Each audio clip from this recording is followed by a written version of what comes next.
Hello, everybody, and welcome to Strasbourg. Steve for another watch along with my guy Demi. We're here, obviously, going to be covering Feyenoord versus our beloved Shakhtar Donetsk. And Demi, obviously, you being in Ukraine, how are things going, relatively speaking? Well, we are managing, thanks to our glorious army, to our heroes. So we're okay. And now it's time for Shakhtar to boost their morale with a victory for whole of Ukraine. Yeah, absolutely. And this will be a monumental victory if we're going to pull this off. Away at Feyenoord to Kuip. This is one of the intimidating atmospheres, one of the best atmospheres in all of Europe. So if Shakhtar, who had to take a bus, by the way, to Rotterdam, they had to travel by bus, a 21-hour journey from Poland, if I'm not mistaken. And so let's see if the guys can pull one out. Let's get into these lineups. I'll start off with the with the Feyenoord lineups at the home side. And they've got Wellenruther in goal, who was there. Obviously, last week when we played them. Geertruida, Trona, and Hanko, as well as Lopez in that back four. Vaifa, Kochchu in midfield. We've got Sebastian Shaminski, the Pole, in midfield as well, 4-3-3. And then Alireza Yakambash, Santiago Jimenez, instead of, what's his name? The Brazilian striker. I'm trying to think of his name on the bench. Played last week. Trying to think of his name, but this is what it is. Santiago Jimenez. And then obviously Idrissi will be off the left. Demi, what do we got for Feyenoord, bro? What do you mean? Just read off the lineup and whatnot. What do you? Yeah. Well, they are obviously fielding their best stuff tailored for this match, but they also have an Ajax in their mind for the next league game. They easily want to spend just enough of their fitness to beat Shakhtar, but so they'll keep for the derby in the league. But despite the Feyenoord is an obvious favorites today, but I'd say it will not be easy for them. Yeah, I agree. Danilo was the striker that played against us last week, but they are swapping him out for Santiago Jimenez, the Mexican striker. So that's Feyenoord done and dusted. Their lineup 4-3-3. And for Shakhtar Donetsk, take me through this. Take me through the lineup, Demi. We're going with a 4-2-4-1. Yes, we have Trubin in goal. Obviously, our hero for the also many matches lately. We have in the defensive line we have Bondar, Konopla, and Mikhailichenko back. That wasn't playing in the first leg due to disqualification, yellow card. And it's a massive boost for Shakhtar defense and overall play because their substitutes on the wing, Taylor and Topalov, wasn't good in the first leg. So Konopla right and Mikhailichenko left is a great asset. Matvienko and Bondar at center of defense. It's less attacking than with Bakitsky, but it's more solid defensively. Yeah, I'd agree with you there. And we've got Stepanenko in that holding midfield role, which he does very excellently, has done for many, many years. We have obviously Lassina Traore at striker. Bodnarenko and Sudikov will support him just under that. Then we got Zubkov and Kryskov off the left and right. What do you think of the lineup? Do you think Igor Jovicevich made the right decision with the lineup? Absolutely, it's probably the best lineup available for Shakhtar at the moment. Except I'm very sorry that Schwed, that was injured since October and played against Feyenoord his first match. Yeah. Since the injury, got injured yet again and isn't in the squad at all. That's the only weakening I guess we have for today. Yeah, I'd agree. I like the lineup as well. I would say Topalov for me. Yeah, last week first leg wasn't one of the stronger performers. Lucas Taylor, I thought at times should have done a bit better, albeit he just joined relatively recently. But I like the lineup as well. I'm not surprised personally.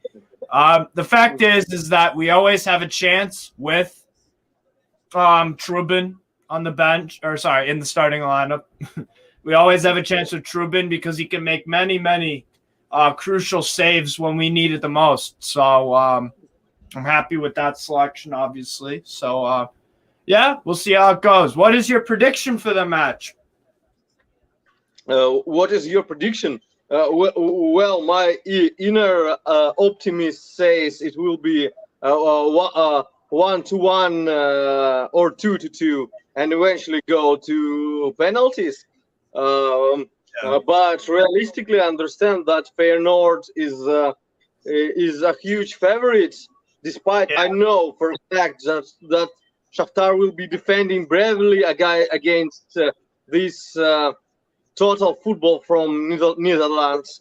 But let's not discount the possibilities that at one point Shakhtar might crumble and that may turn ugly, but let's hope it will not happen. Yeah, I agree. Something that is giving me some optimism, though, is given Feyenoord's recent form, we're the only team to hold them to a draw. Otherwise, you have to look back to the last time they got a draw was February 5th. They played PSV Eindhoven at home and got a 2-2 draw. FC Twente them to a draw. Ajax and Feyenoord in the reverse leg, reverse fixture, their Eredivisie, they're held to a draw. So when Feyenoord hosts stronger teams, both in Europe and domestically, they, the opposition can get a draw out of there, and we did it last week to them. So we have something to build it off of. They beat Volendam on the weekend 2-1. I watched that game, and they fell behind 1-0 actually, but they did well to come back and beat who they're supposed to beat. They're still sitting top of the Eredivisie, only on one loss throughout the whole year. So this is a strong opponent. For me, prediction, I'm gonna go. I'll go 1-1. Feyenoord, I think, will just barely scrape it. I think just barely scrape it. Penalties. I hope to be wrong, but this Feyenoord team do not lose very much. I mean, we don't either. Yeah. Let's be real about that. We don't lose either. So it's a clash of two teams in good form. I mean, we've been taking care of business in Ukraine. A 3-0 win versus Krivbas on the weekend. A 7-0 win against Metalist Kharkiv. A 4-1 win against Minash. A 2-1 lost away to Stachane, but advanced on penalties. Beat Stachane 2-1 in the reverse fixture. So I mean, there's a lot of things going for us. I do think Feyenoord are a team to definitely be taken seriously, So we'll see how it goes. But I do think maybe this is just a bridge too far. But and also considering Feyenoord made a Europa Conference League final last year, so in Europe they've improved massively from years past. they lost to Roma in the final, but they had a good run there. So this is a team with some pedigree in Europe. Not that we don't. Some people thought we were going to finish bottom of the Champions League group this past, this few months ago, and we got third place and could have had second if it weren't just for a slip up here and there. So I'm relatively optimistic. I would say I think penalties might just decide it, but we'll see. We're about to kick off in about 4 minutes. Make sure you're hitting the like button, people. So appreciate that. Yeah, man, I'm excited. Nice. I want to say that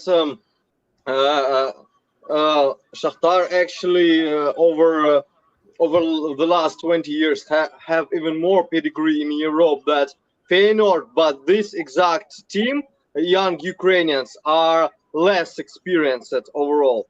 And about Feyenoord, I also say that PSV was the only team in the Netherlands league that bested them overall in a matchup, in a personal matchup, because PSV was the only team that actually beat them 4-3 in the entire league, and they also have, like you said, 1-1 or something draw. But generally, Feyenoord just wins almost all their games, and they score a lot, and they concede relatively a lot too. Yeah, absolutely. I think the key today is keeping an eye on Santiago Jimenez and Idrissi. And I thought last week for Feyenoord, Idrissi was one of their man of the match. I thought he was fantastic. Thought Kokchu also got a lot on the ball. I'd like for someone to kind of contain him a little bit better, but it's still something that I think we can do. The defensive, the guys coming back, like you mentioned, Mikolichenko off the left back spot, and then didn't you say Bondar was also suspended for the first leg? Who was suspended? Bondar, right? Yes, he was, and he's returning to the center. Yeah, because our back line last week was Rakitic, Matvienko, Topolov, and Lucas Taylor. That's a whole new back four. Yeah. Because now we have Konoplia, who wasn't there last week. Bondar, Matvienko is the only one from last week. So we're about to kick off. Again, amazing atmosphere in Feyenoord. Tifo display there.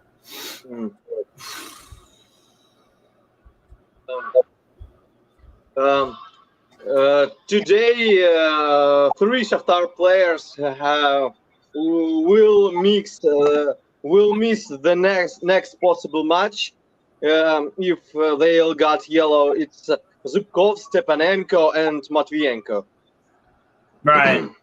Fair enough. I feel like they might pick up a yellow. I feel like one of them might. I think Feyenoord are gonna come. I think they're gonna start off. I think we're gonna play. I don't know. How do you see it playing out? I think that we're gonna be a bit more defensive till late on, like last week. They will be cautious for sure, but they'll, as I've mentioned, they'll probably try to finish it faster for good, as they can be, and in their home audience. So it will be tough. I'll predict that Shakhtar might have to be in heavy defense for like first 15 minutes, and then we'll see. By the way, none of Feyenoord players at all have a probability of yellow card suspension for the next match. Right. Yeah, we're playing in the green kit, the green and orange. When have we had a green kit? Have we ever had a dark green kit before? Yeah. Actually, historically,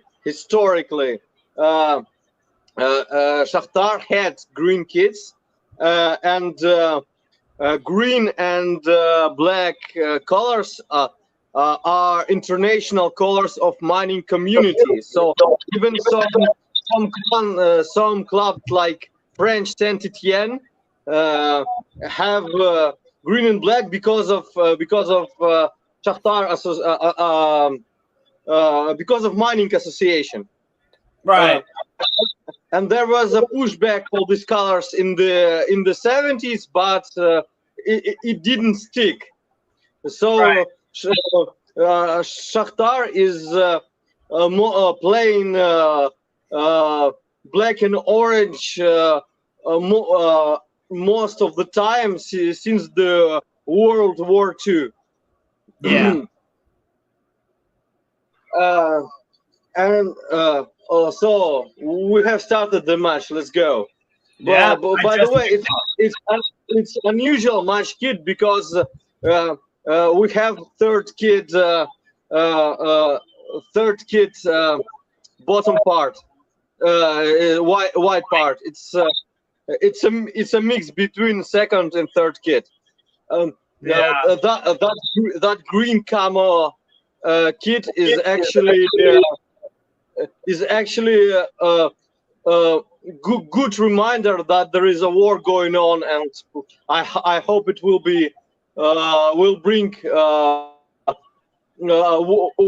war-like grit performance. Yeah, battle like warriors, bro. 100%. Agreed with that. I do think orange shorts would have looked better personally, but that's just me. Well, yeah, orange is always the main color for Shakhtar. Yeah. A rising sun and depths of the mines. Absolutely. Oh, bad turnover. Here's Kokchu off the left. Kokchu cross in. Defended though relatively well. Yeah. So yeah, high pressure from Feyenoord again. No surprise. No surprise. You're at home. No surprise there. Yeah.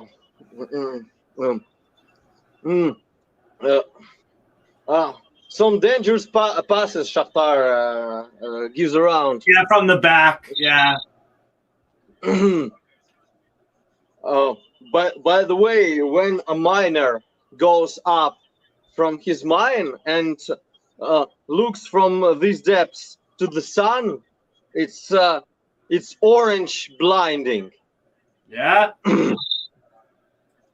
Is that why the colors are what they are? I'm assuming.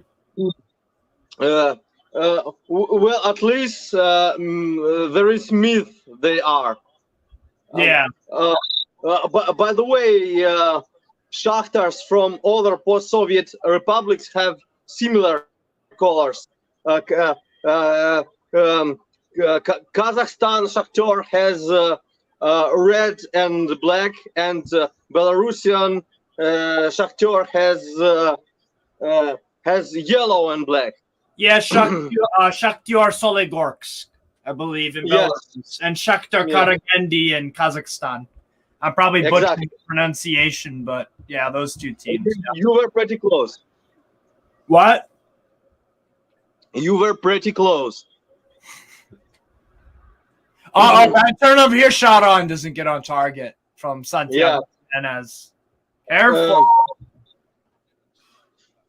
Good that he didn't have time and much grip on the ball, so the shot got wide. Yeah. Yeah, for sure. The killer tangerines. Oh, yeah. Yeah, Shakhtar, Tangerine, killer tangerines. Hopefully we are today.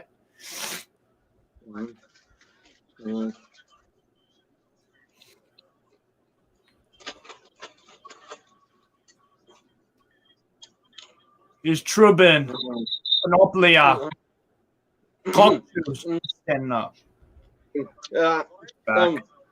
Shakhtar is so far is looking confidently back at defense, but have like zero chances to go through high pressure from Feyenoord. Yeah, we can't get it out of our own half at the moment. That's why Trubin is maybe taking his time.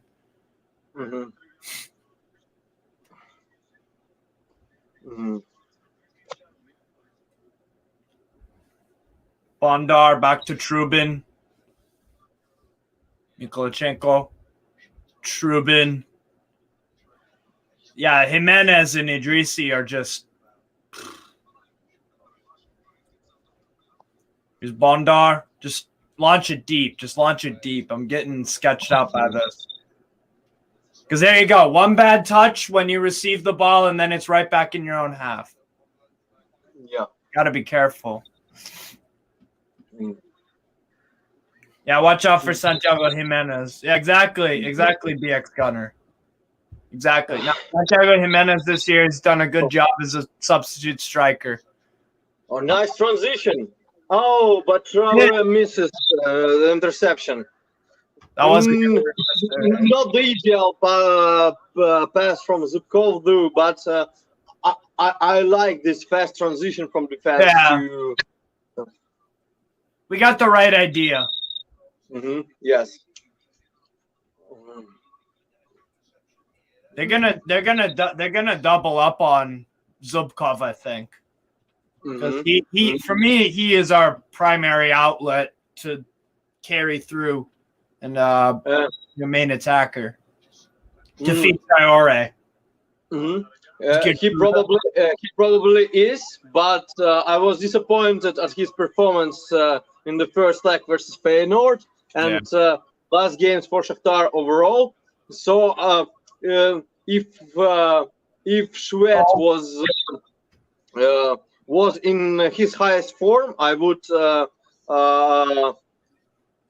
pick him in the starting lineup for the first like 60 minutes or so. Yeah.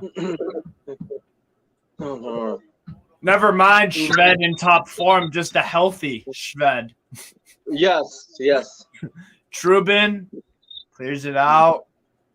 Traore. Oh. Yeah. Right idea with the long ball. Passing pressure. It will all go down for a single moments if Shakhtar will be able to catch Feyenoord in surprising pass or counter attack. Because Feyenoord is bound to dominate and pressure as it was before.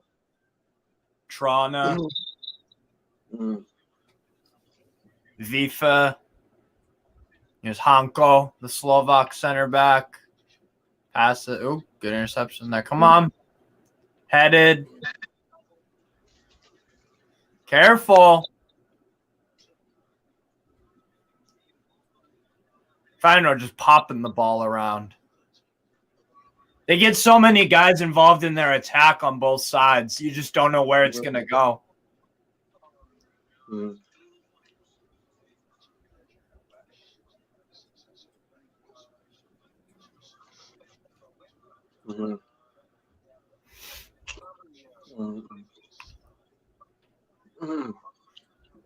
Trubin. Pass back. Panoplia. I like that Shakhtar have confidence under this pressure, but I would like a little bit less reckless passes at the very back. It's beautifully back and forth at the moment. Yeah. Oh no! Well, yeah, it was. It was a quick attack from Feyenoord, and Jimenez, God damn it! Oh, Yes. hell. Trubin have little chances to react to that. As I said, Shakhtar was too reckless at the center. You said it literally a minute or two before it happened, and you were right. Yeah. You got too cute at the back. Yeah. Well, I'm watching official live stream in my country, so it may be a little bit faster and without VPN or stuff. I don't know. Yeah, I'm watching on the internet, and you're probably what? Yeah, that makes sense. Fuck me. I didn't think they scored though, based off your reaction. I didn't think they scored. That's why I was still surprised. Yeah, Jimenez. I said it before the game started. And BX Gunner, look, how long ago did he say watch out for Jimenez? 5 minutes ago. 5 minutes ago. Watch out for Jimenez. Poor defending. Fucking hell. So it's obviously Shakhtar needs to employ some new ideas to even out the match. What do you think? What Shakhtar will go for, and how it will play out in the foreseeable future? Or wait, ask me that again. Sorry. What do you think? What Shakhtar plan would be now that Shakhtar has to even out the game, and how it will play out in the foreseeable future? By the way, we have another Shakhtar attack. Well, I think Traoré just again. Why? It was some nice move. Yeah. It was generally a nice attack, but Traoré misses the pass for the second time now. To answer your question, that's exactly what I want to see, right? Just get forward. That's all we can. We're 2-1 down on aggregate. We aren't advancing if we don't score. So for me, the game plan has to be you go and attack. If we lose 3 or 4-0, fair enough. If we go for it, fine. I don't want to sit back and lose 3 or 4-0 or even 2-0 or 1-0. Like, I want to go for it, you know? Absolutely not. You're right. So there's no shame in losing to Feyenoord away. You know, there is no shame in that. And obviously with our circumstances, you can see why. But we got to go for it. That's the only option we got. And and reading Twitter, Reddit, and stuff, I see that lots of people around have no comprehension that because dynamics has changed, that over 15 players left Shakhtar, and all the foreigners except Traoré. So Shakhtar is playing with young Ukrainian guys. Glad that we invested in our academy before, so we have probably the best young Ukrainians in the Ukrainian league. Over 10 of them are national team candidates, so that saves and makes Shakhtar to stay afloat at the moment. Yeah. No, yeah, you're right. It's always a good idea to invest in your academy because that's how you can get players, right? If we didn't invest in our academy, we can't go and recruit players because it's kind of a hard sell during a war. So it's a good thing that our academy is very strong. Definitely the best in Ukraine, but I think Dnipro is still SC Dnipro 1 have still done well for themselves. All things said, because are they still top of the table in Ukraine? Shakhtar overthrow SC Dnipro 1 from the top of the table in the last match day when Shakhtar won Kuip 3-0, and Dnipro 1 lost to Dynamo Kiev. That's right. Yeah, in the Dnipro derby, which was actually lots of my friends said that Dnipro will crumble eventually in the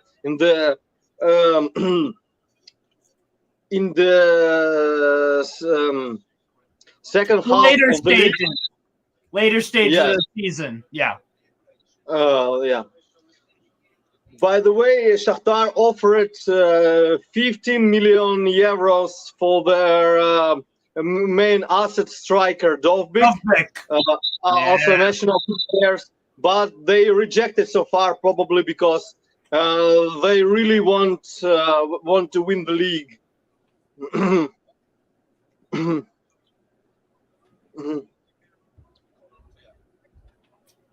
Yeah, Dynamo Kiev 4th. Wow. Yes, at 4th place, and they were abysmal again this season. The start of the season. The start of the season cost them. Dynamo Kiev started the season with the loss to Inhulets, which is an outsider of the league. They lost 2-0, so that was kind of embarrassing for them. And I have little comprehension how they do so bad when they have such a legendary player as Mircea Lucescu, the best player ever, the best manager ever in the history of the Ukrainian Premier League. But he probably should just retire. Dynamo Kiev fans don't even like him. They hate him. Yes, they did hate him. They actually their fans when he was a Shakhtar manager, they even openly wished him death. So it's completely a complete turnaround when he started to manage them. Yeah. How do you like what happens on the field so far? Better. We have a lot of possession, but I still feel like it's in our own half. I think we should try being a bit more vertical instead of the sideways. As I say, that Zubkov. Come on, Zubkov. Go. No. Zubkov.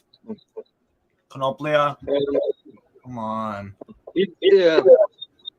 It's tactical passes again. Yeah, I agree.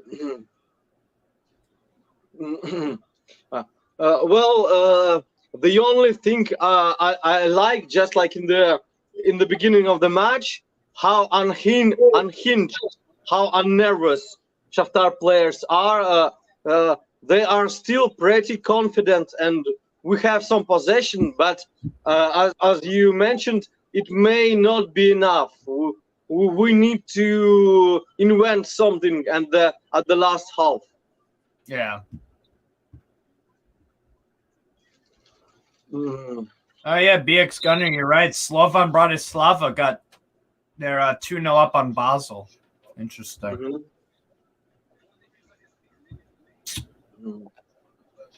0-0 Betis, Real Madrid, Fenerbahce, Sevilla 0-0. I hope Freiburg can beat Juventus. That'd be nice.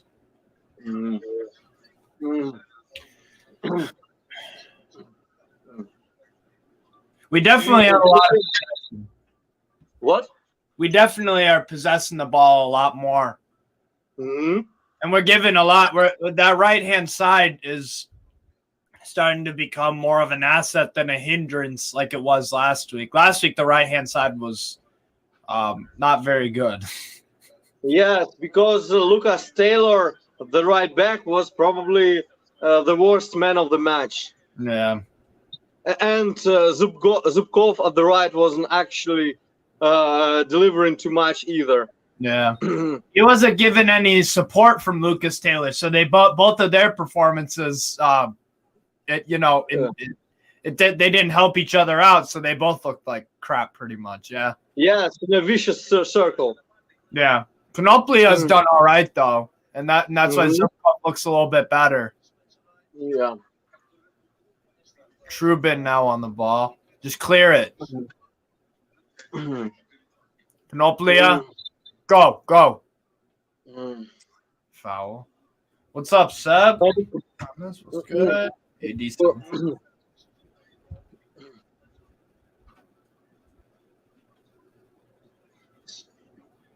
Yellow card for Idrissi, or no? Or no? Or for Shakhtar player, because Kokchu is lying on the field. So Bondarenko made a contact with Kokchu leg, and Feyenoord wants a red card for Bondarenko. Oh, that studs up. I think we're in trouble. That studs up.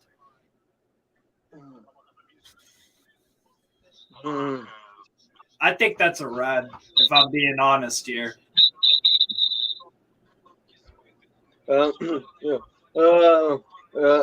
but let's hope the ref will stick with the yellow, and we'll have a it's a yellow card in the end, cause one man down would be a pretty unsurmountable task for Shakhtar to handle at the moment. Yeah. I think we got away with that one there. Because if that was, let's be real, if that was a Feyenoord player on one of ours, I think we'd want a red. So personally, because it's studs up, flying in like that. We're very fortunate, I must say. Yes. Bondarenko definitely played dirty and made leg contact with his boots. But he probably he didn't raise his leg too much, so ref took that into consideration that he didn't actually want it to injury. Yeah. No, I guess that is a fair point. Oh, beautiful Feyenoord attack, high pressure, but Shakhtar is managing. Great save. Not going to crumble. Kokchu. Idrissi, again, having a great game for Feyenoord like he did last week. Hanko. Vifa. Back to Hanko.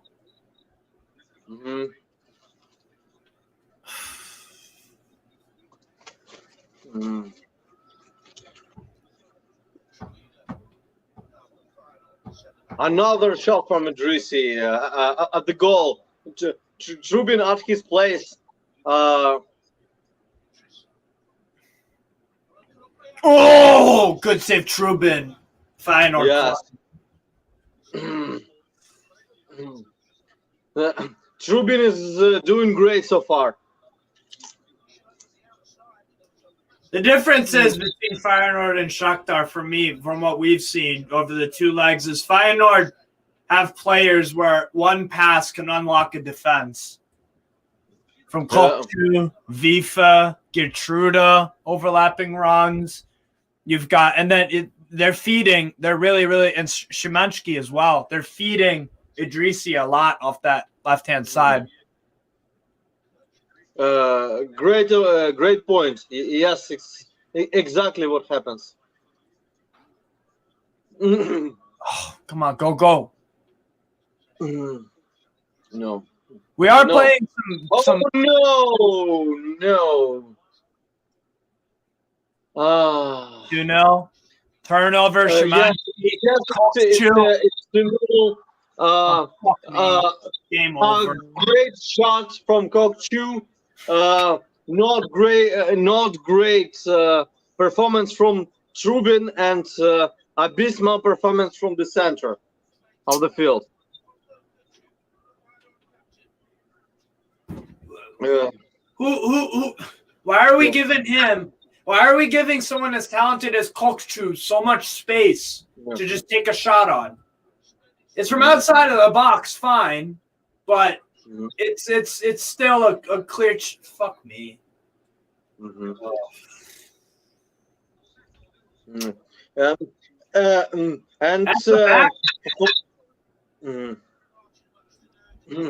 Now go on. Center of the field losing their players so fast, somewhat thinking about attack. Trubin didn't save that one, but actually, Shakhtar attack. Oh no. Actually, his performance was somewhat borderline because he did great in obvious saves. He didn't much of liability in these two goals because he was playing the best he can. He could probably save both of these goals, but ultimately it's not his fault. Yeah, if the guys in front of you aren't doing you any favors, you can't save every single shot. And that Kokchu goal was brilliant, by the way. That isn't a lucky goal or anything. Kokchu is a fantastic player. He has that in his locker. I've heard from my Dutch friend Brandon that he's got some attitude problems, but if it weren't for that, he'd be, he could possibly be already at an even bigger top European club in England, Spain, Germany, wherever. So, yeah, Kokchu is the real deal, and you can't give those kind of players that kind of space to get a shot on. Good goal, though. It's a good goal from Kokchu. But, and the other thing, we said it, like we're messing around with the ball at the back. That goal all started from a sequence where a Feyenoord player comes on. Who does he get? Nikolachenko, I think, was carrying the ball, and then it takes a turnover, and then, bam! All of a sudden, Kokchu on goal. So it's all started. That goal all started from a turnover in our own half because we're playing around with it too much. Wow.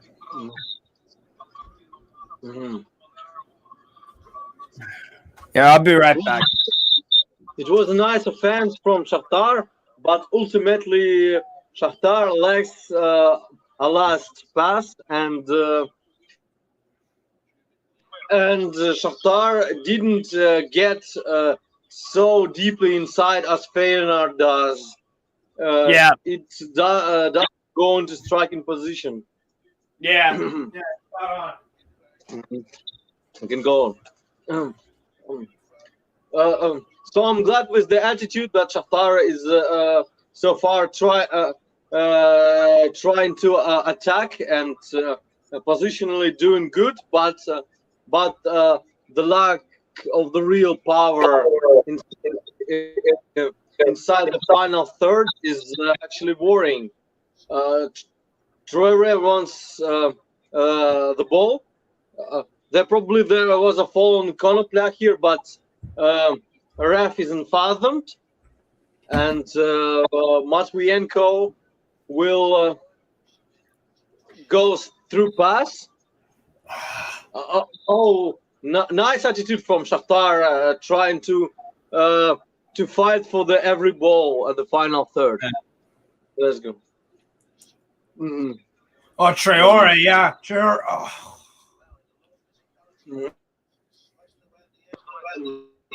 Yeah, this isn't a lack of effort. To me, this game isn't a lack of effort issue. They're putting in effort. It's just the mistakes.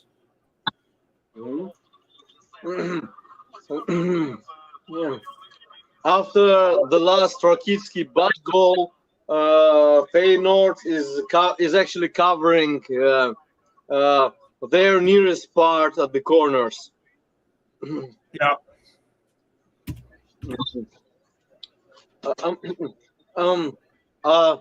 I like how Shakhtar plays so far, but again, it seems it may be enough, given how much deep we're out. But oh my God! What a shot! Oh, you will see in a second. Good interplay here. Shot for wow! Oh no! Fucking damn it! Went far down. It went. Yeah, too bad it wasn't a goal. We would actually stand a chance if Sudakov, if it went in. Yeah. By the way, Sudakov was absolutely brilliant. Versus Krivbas was the best player and scored an awesome goal. He shot in the nearest corner, right in the nearest corner, disrupted a spider net, as we used to say. Yeah. Yeah.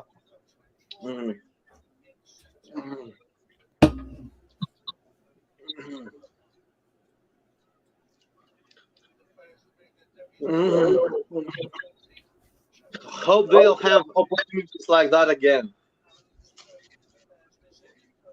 It came out of nowhere too. To take a shot on from that's only certain players can do that, to even have the balls to do that. That's ambitious.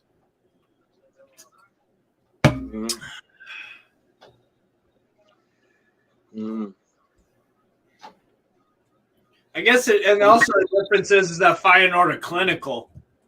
The chances they get, they've. I mean, how many shots on target have they had today? Let me check it out. I bet they've had probably.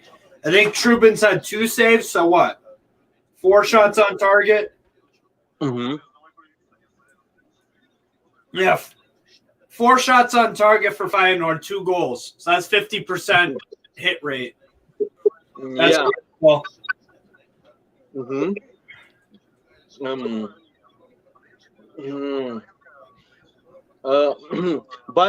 the way, Schwed played with Feyenoord goalie at Anderlecht, and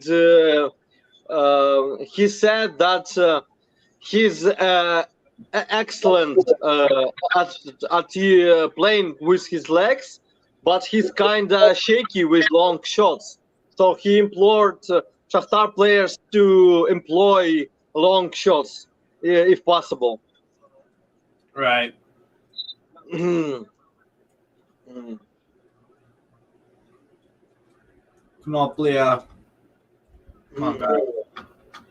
Konoplia on. Oh, come on!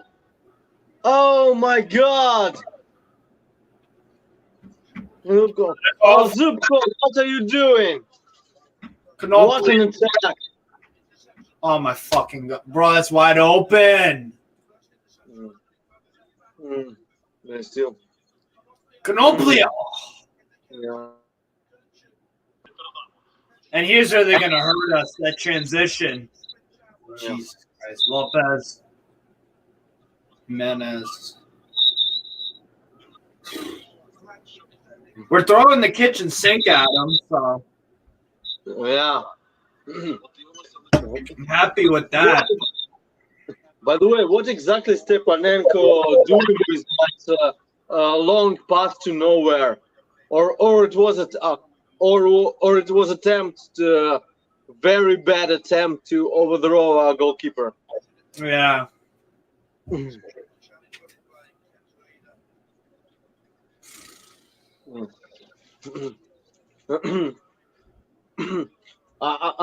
again, I love how Shakhtar is playing it at the moment, but it doesn't mean necessarily that Shakhtar is going to be back in this game, and the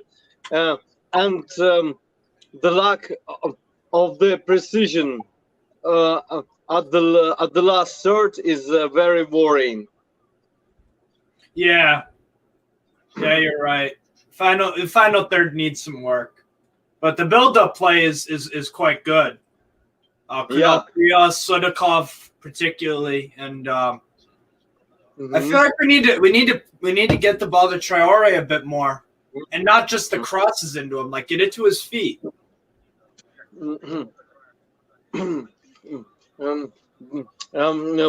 the way, Feyenoord build-up is nice to watch. How they've passed the ball and the Shakhtar half.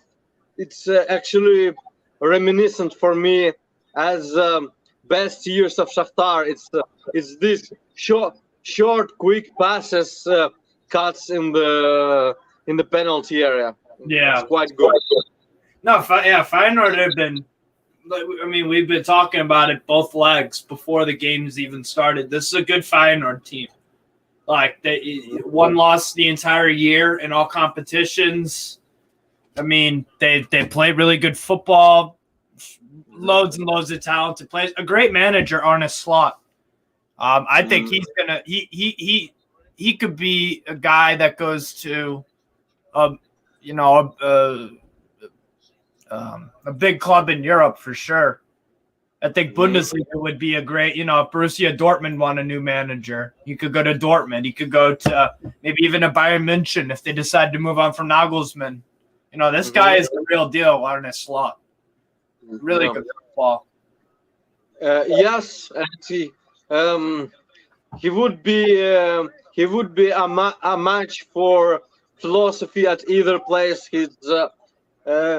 He's basically what Borussia Dortmund DNA wish to be like. Yeah, he's brought through a bunch of young players. I mean, Malacia at Feyenoord got the move to Manchester United for 15 million euros or whatever. He was fantastic for them last year. Oh, careful, Jimenez. Clear the ball. Just clear the ball. Clear it. Oh, my God. Another pressure moment for Shakhtar. Idrissi. So I think it will be another trouble for Shakhtar for like the next 5 minutes. And then the dynamics will change. Oh, what a shot of Konopla. Oh no, that might be a penalty. Oh fuck. Yeah. Would it be? Yeah, it's likely it was a hand. So did the ref? Yes, it is a penalty. Oh my God! If Feyenoord score this one, it probably will be over. Yeah, game over. Unless we get a goal before halftime. If it's 3-1 going into halftime, like that's still that. Yeah, it's called two. Good point. Like if they score this, then we're gonna have to get one right away. Oh. Yeah. Sadly, Kokchu scored. Yeah. And I'm not surprised. What a penalty, by the way. Yeah. It was Trubin missed the corner, and it was a great strike for Kokchu. Almost. That's a straight. Almost. No. Trubin could have saved if he jumped in another corner, but it was a very powerful strike. Yeah, if he went the right way, he could have. But that's a dart. That's a straight dart. So even if Trubin gets the right way, it might have just gone under him. That's a dart. That's straight up. That had a lot of pace on it. Great penalty. He's confident too. My word, Kokchu. Yeah. They showed Ukrainians at the stadion, of course, in peaceful mood. Yeah. It's I'm so sorry for we disappointed so far. It's actually a kind of weird game because I actually think that Shakhtar's playing like good enough, I'd say. Maybe very sloppy at the last half. That's the biggest sticking point. But it's certainly not a 0-3 game. And despite of that, we still deserved the score. We did. We deserved to be down 3-0 because the three things I talked about. Feyenoord have players that can unlock a defense with one pass. Number two, they're clinical. Number three, when you add those two things, and then you can add the fact that we're making mistakes in our own half. That's why it's 3-0. It's a recipe for disaster for us. Yes. Another. It was another attempt for Jimenez, but gladly he didn't manage to strike well. And again, another ball that gave Jimenez that outlet to get that shot on. That through ball. In the defense of Shakhtar, nobody in Europe has our situation. Not only player-wise, but there was quite a big turmoil in Ukrainian Premier League because Shakhtar actually wanted to postpone a game with Kuip or played at Lviv, so Shakhtar wouldn't have to travel so much because Shakhtar had 20 hours travel to Kryvyi Rih, then 20 hours travel back right after the game, and a flight to Traore 1-on-1. What will happen? Oh no! Feyenoord goalie saves the ball with his leg. Oh, that's a great save, feller. Oh my God! Oh, great sweeper keeper play from Feyenoord goalie, but it should be a goal for Traore. He did almost everything right, but it's probably should be a more elaborate shot. Very disappointing. Yeah, that's.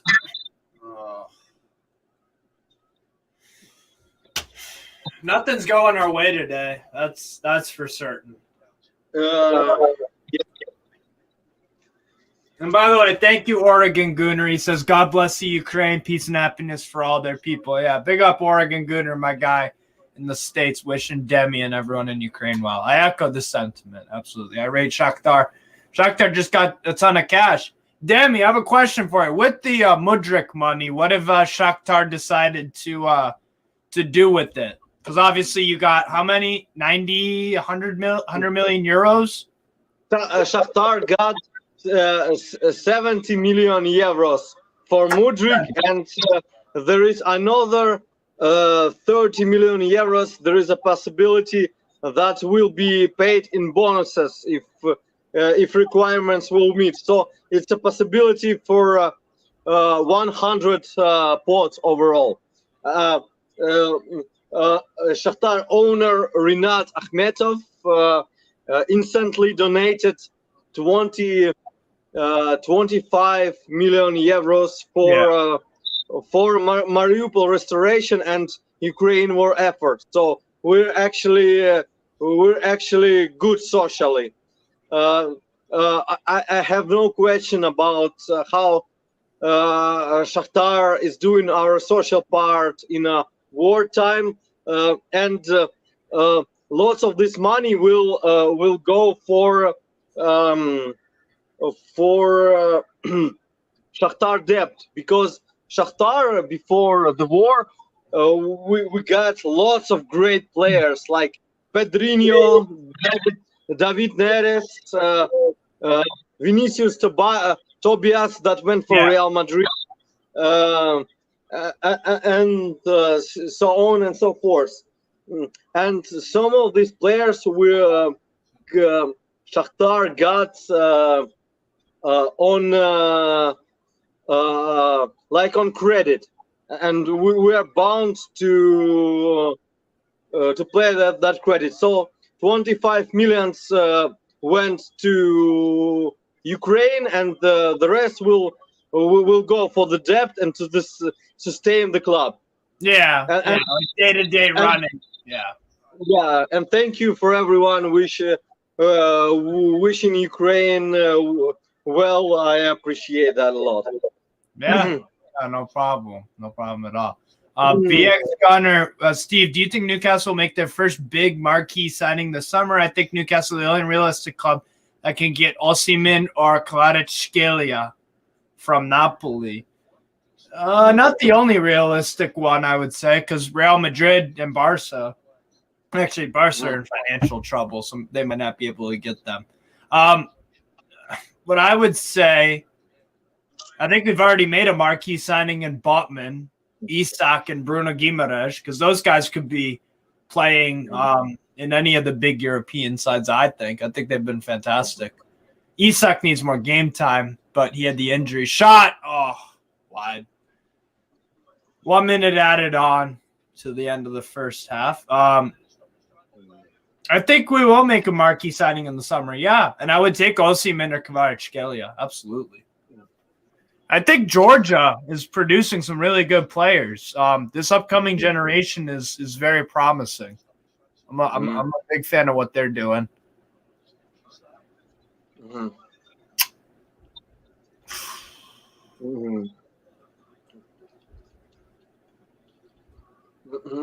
Feyenoord on the attack again, Idrissi. And we're almost on the end of the first half. One sloppy attempt from Shakhtar, and the last attack possibilities. Zivkov on with possession. No, Xavi Simons plays for PSV, Oregon Gunner. Kokchu has 2 goals, and Santiago Jimenez has the other for Feyenoord today. Halftime. No, you're good, Oregon Gunner. You can comment as you're not spamming either because it's different messages. You're good, bro. So halftime. Shakhtar 0, Feyenoord 3. Are you surprised, Demi? Are you surprised? Like I said, I thought Feyenoord would advance.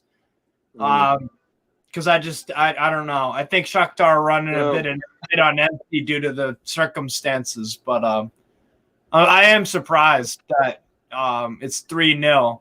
But I'm also not surprised because, like I said, Feyenoord are clinical. They're an excellent footballing side, and for the good football that we're playing, we've made mistakes at the back and made it even easier for them to score. So are you surprised with 3-0? I'm both surprised and not, because these 3 mistakes were abysmal and deserved a goal. But overall, I don't think that Shakhtar deserved no 3. I actually somewhat liking the how Shakhtar is playing, but these quick cuts inside on the final third of Shakhtar were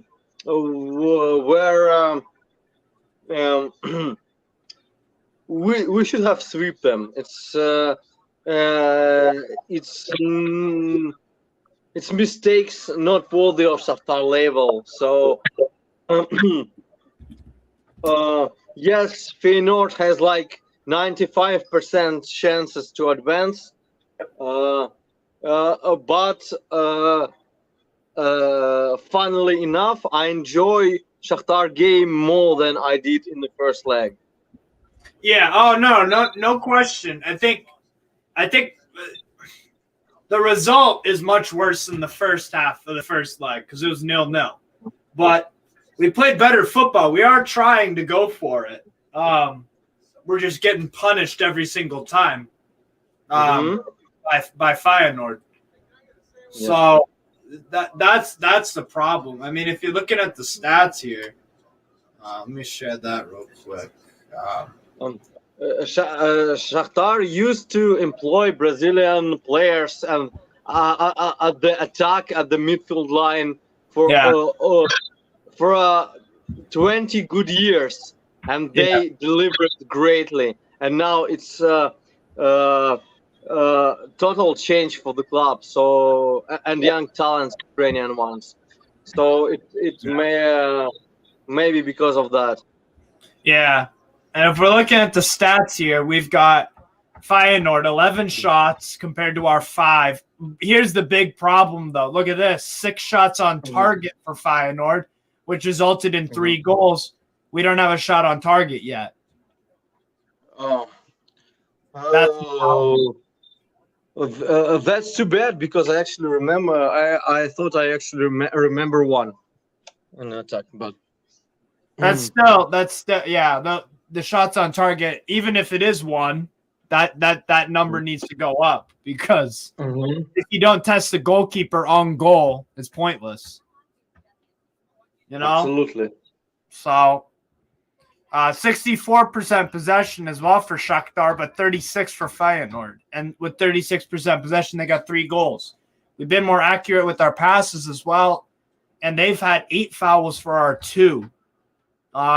We have a yellow card. They don't. No red cards. 1 offside for Shakhtar, and 1 corner apiece. So ultimately, that's the big thing I'm looking at. 0 shots on target to 6, and they've got 3 goals. And yeah, exactly, Oregon Gunnar. The offensive penetration. I talked about it. Feyenoord have players, Kokchu, Vifa, Szymanski. Those midfield 3, all 3 of them can hit balls in behind and play in Idrissi, play in Santiago Jimenez. Overlapping runs from Geertruida, Hanko.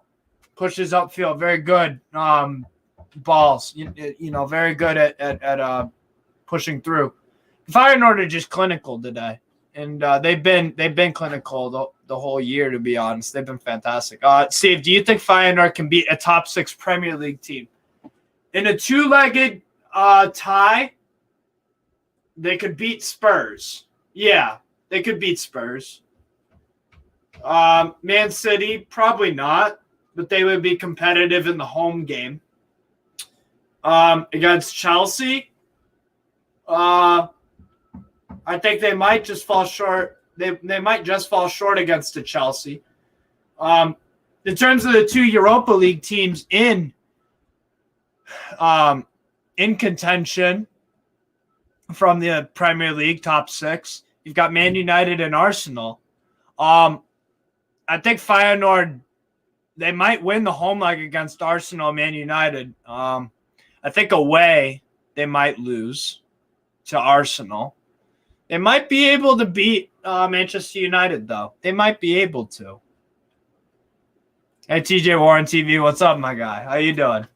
Spurs, I think they could. Yeah, absolutely. Absolutely, Feyenoord could beat Spurs over 2 legs in advance. I'm doing good, TJ. Just watching a Shakhtar with my guy Demi. But yeah.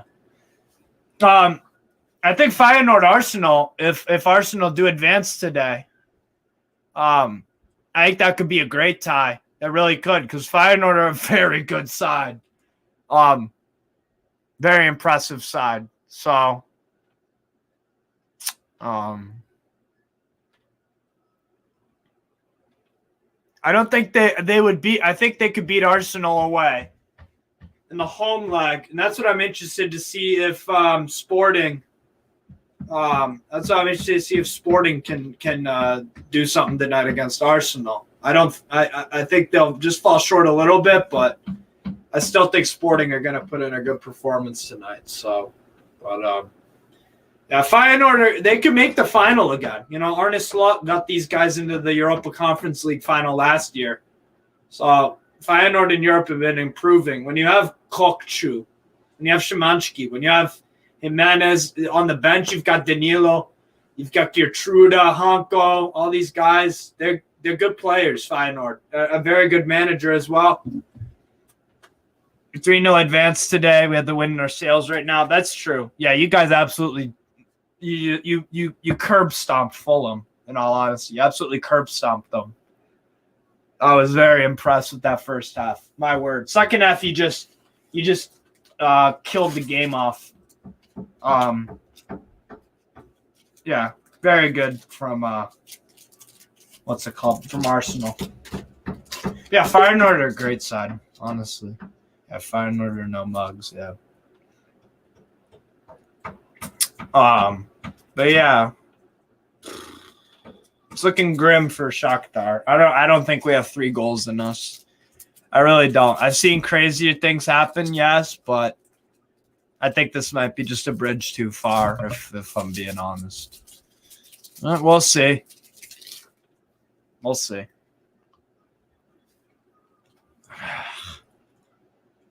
Fuck.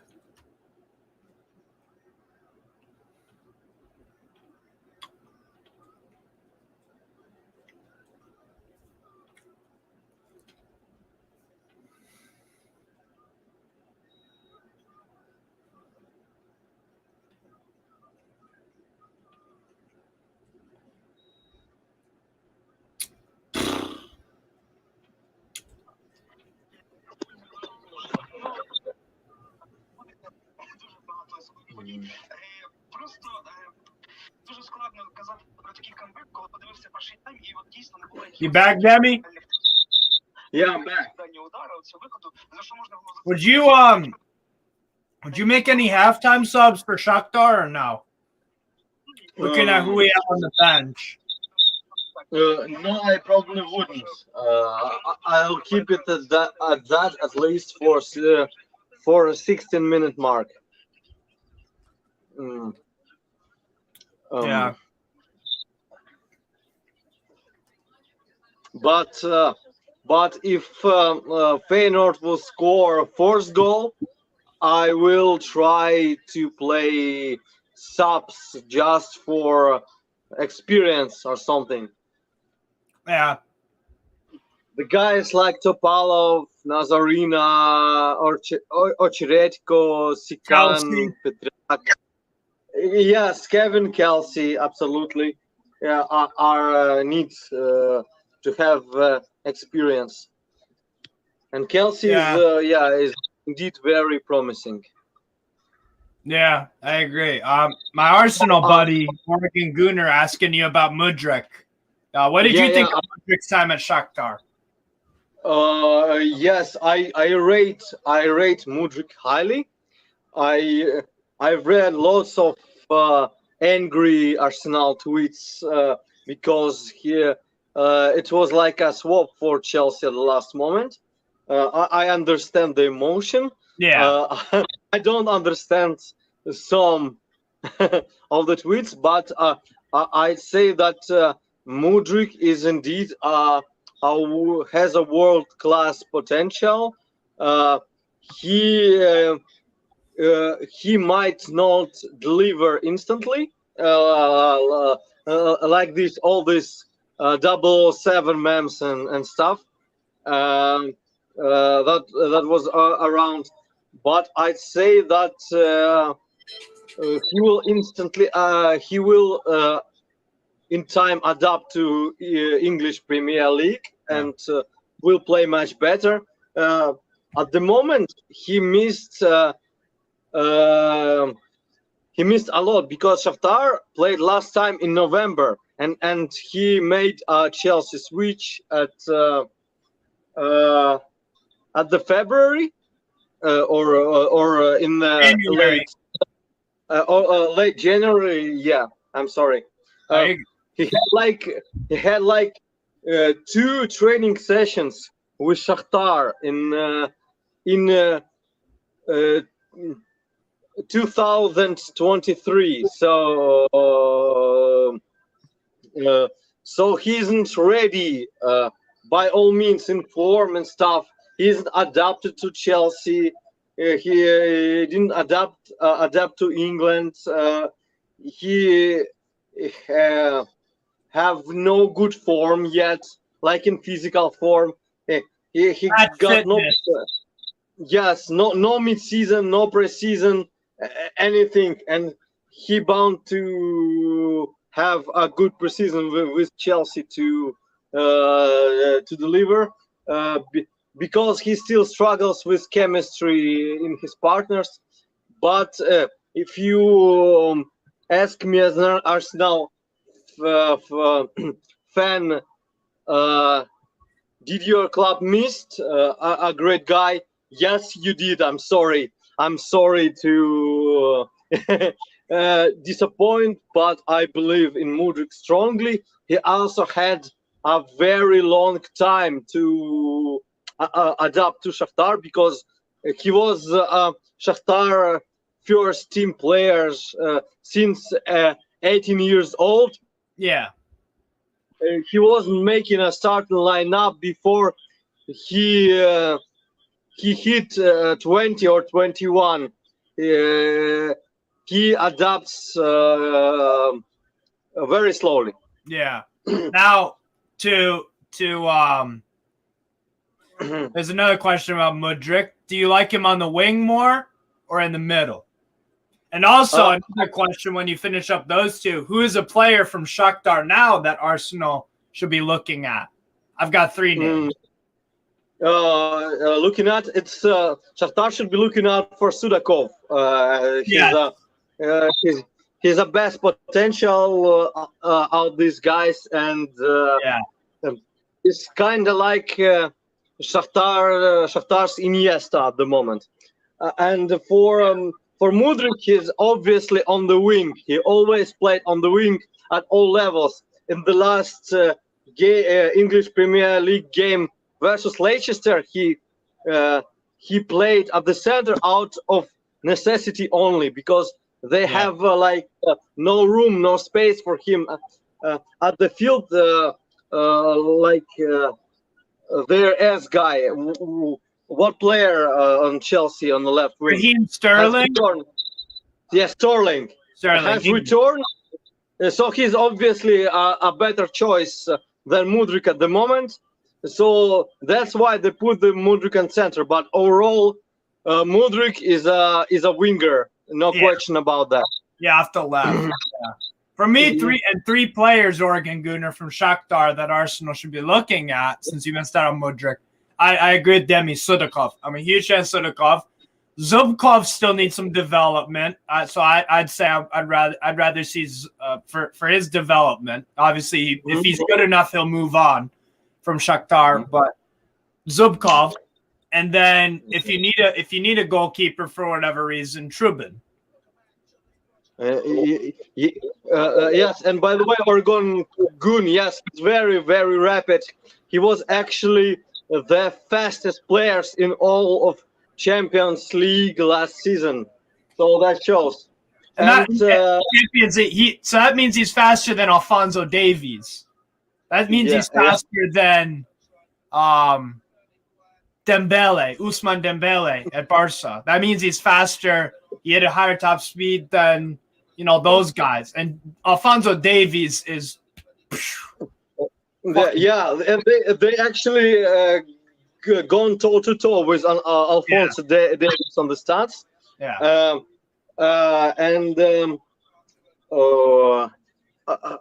Also great talent is obviously a goalkeeper, Trubin, that probably would switch clubs at summer. Probably not for Arsenal, because they don't have that problem.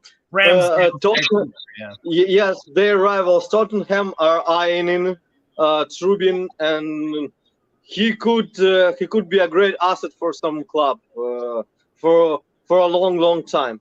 Yeah. Second half has started. Yeah. Feyenoord right off the bat through ball. nothing there. Davies is lightning quick. Yeah. When he was at the Whitecaps, he was rapid. And he played on the wing for Vancouver. Yeah. Yeah. I'm trying to think who else could be Konoplia possibly. Konoplia. Kevin Kelsey is obviously a guy that is emerging. He's at the beginning of his career, so obviously he could do well with Shakhtar. We have made a halftime sub, by the way. It's a Neven Durashek for Kriskov.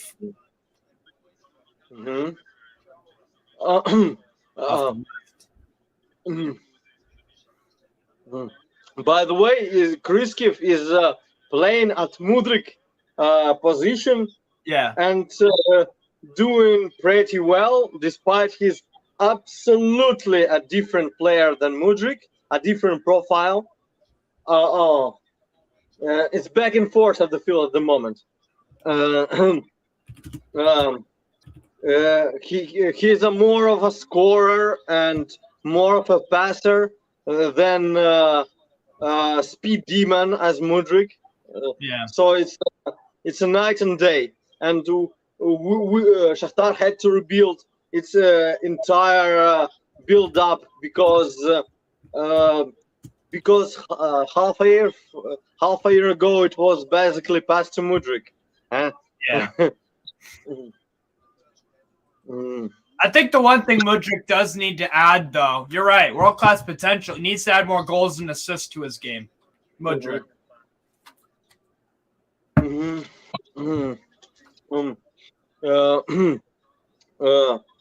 Mudryk trains a lot alone. He actually lives, breathes with football. He thinks about football all the time. All the other time, very he religious. didn't think about it.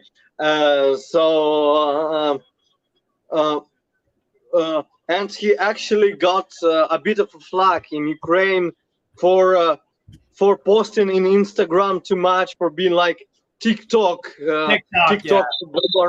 Yeah. And his biggest flaw was that he wasn't very much team player. He was individual, like Ronaldinho or stuff. But after lots of criticism, he fixed some of these issues, so that earned him a Chelsea transfer.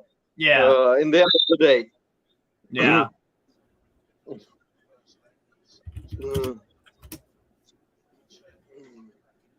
Here's Honko. So you think out of all the out of what we have at Shakhtar right now, I think the player with the highest potential now is Sudakov. Yeah. Yes. You'd agree with that? I would.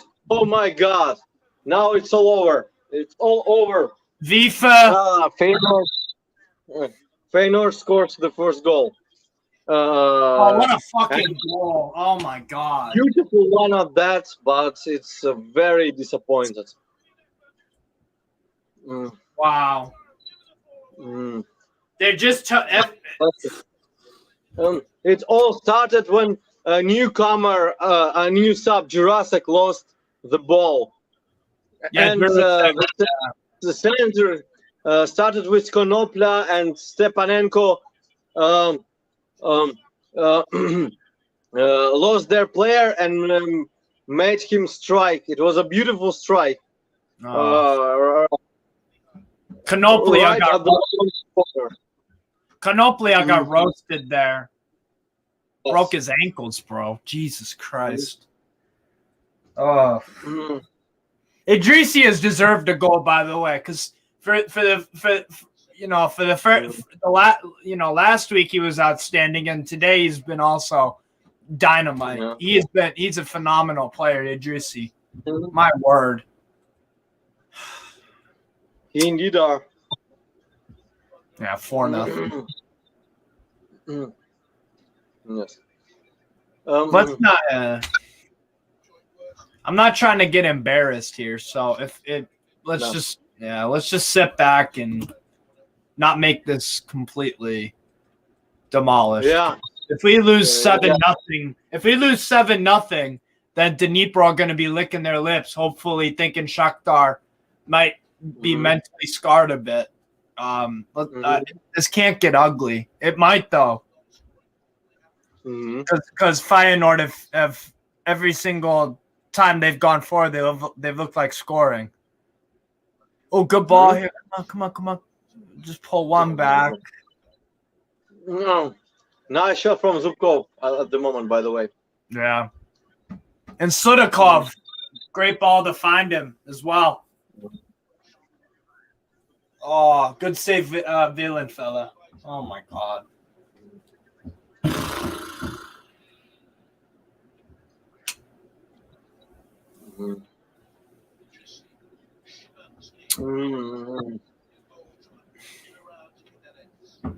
Well, Shakhtar should concentrate on building a new team. It's all very clear. Yeah.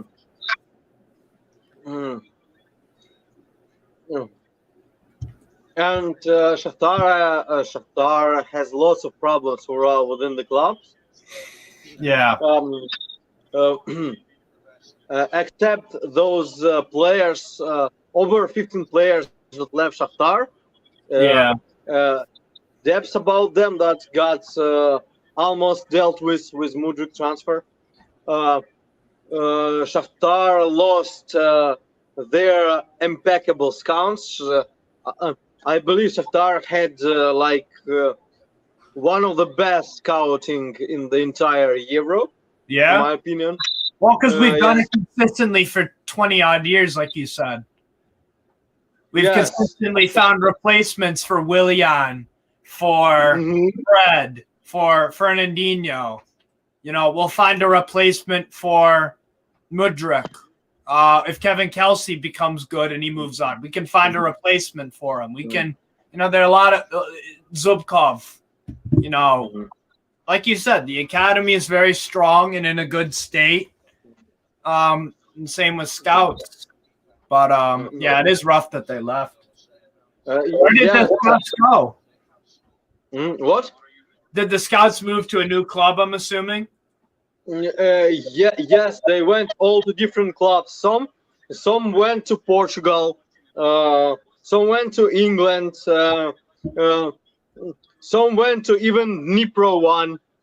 Yeah. Yes. So actually, Shakhtar don't have a scout department at the moment. By the way, we have two substitutions, Sikan and Nazarina. It's obviously for the future. And Nazarina is coming in instead of Bondarenko. Instead of Bondarenko and Stepanenko, also going out. Matvienko becomes a new captain, and Sikan forward is in front of him. So we'll now have two forwards, Sikan and Traore. Let me continue about Shakhtar stuff. Yeah. So we don't have a scout department as of yet, but Shakhtar actually used former Zerbi scout. Zerbi is now at Brighton, doing great in English Premier League. Yeah. And his scout is also working at Shakhtar, and since Shakhtar can't get Brazilians in a war-torn country, we have now a player from Venezuela, from Tajikistan. It's actually quite shocking. From Georgia. So it's all different markets from Shakhtar. It's all new era for the players. And speaking about impeccable Shakhtar academy, it's also in tough times because of the war. The academy moved to Croatia, and sets in there. Lots of players left Shakhtar, just like in 2014 when Russia started its first invasion in Donbass. So we have to move again. It's all great reset. It would destroy many other clubs, but gladly, Shakhtar management is proved yet and yet again that it actually manages all the critical stance, and I'm semi-confident it will do that again. Yeah. Sorry for that speech. Yeah, no, I 100% agree with you, bro. Yeah, there's still hope that we can recover, but with the war uncertainty, it's a dark cloud over everything because it's just so uncertain. Yeah. But the war can't go on forever and ever. Yes. I don't know. Let's pray it will end soon, and glory to heroes. Yeah, no, absolutely, man, absolutely. Danilo's getting subbed on for Feyenoord as well for Santiago Jimenez, one of the goal scorers. They certainly may making a preparation for their Ajax derby on the weekend. Yeah. I'll be watching that game for sure. That's gonna be a good one. Szymanski, the Pole, has been subbed off for Bulad. Yeah. And that's what I like about this manager as well, Ernest Slot. He's 4-0 up, and he's bringing on offensive substitutions. He always wants to play this way. I like that. I like that certain ruthlessness in a manager, albeit we're on the receiving end today. But that's what makes a top manager a top manager, the ruthlessness in the way you play, how you deal with the players. If someone crosses the line, you have standards, all that stuff. So for me, Ernest Slot, again, I'm super impressed with the past 2-3 years work he's done at Feyenoord. But by the way, despite this disgraceful performance, all other Ukrainian clubs did even far worse. Like the only club that was present in the spring in the playoffs was Dnipro 1, and at the Conference League, and he instantly went down to a club from Cyprus, to Ajax. Yeah. AEK Larnaca. Yeah. Yes. And by the way, this club also has a record of beating Ukrainian clubs. They also were in Dynamo Kiev Europa League group with Rennes that Shakhtar passed through in the previous stage, and Dynamo another goal. Oh, Shakhtar 5-0. This is getting embarrassing, actually. Yeah, Kokchu, Idrissi, Konoply, a terrible game, I must say. Again, fuck me. What a goal, Idrissi, but Konoply had just completely folded. Oh my god. He probably lost his mental confidence at the moment. Let's see. He was like he made a wrong choice. He moved in the different directions, and he didn't expect that Jimenez would be cut in and instantly strike. By the way, Trubin, You know, we know how good Trubin is. He literally just stood there. He couldn't do anything about that. Oh, my word. He just watched it go past him, and he's like, he knows, I'm fucked. There's no chance. What a goal. Oh, my God. The placement of that is ridiculous. Oh, another goal attempt from Feyenoord. They're relentless. They are relentless. They earned the corner. About Trubin, he made a questionable game. He lost 5 goals, and it's way too much. But you can't entirely pin a single goal on him. And not a single goal was his entire fault. It's I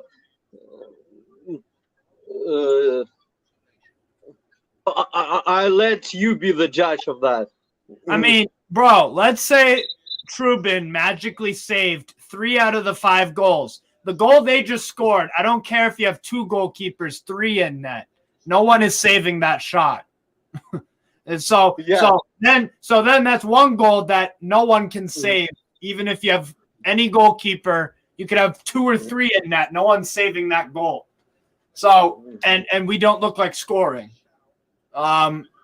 So yeah, that's the problem. They're probably gonna get 7 on us. What's Shakhtar's record defeat in Europe?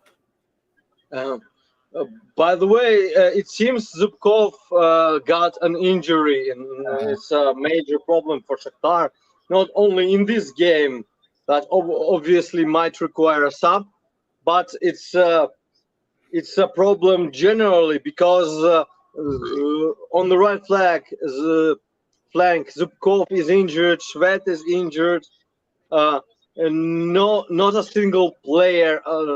Not a single natural player left there. Yeah.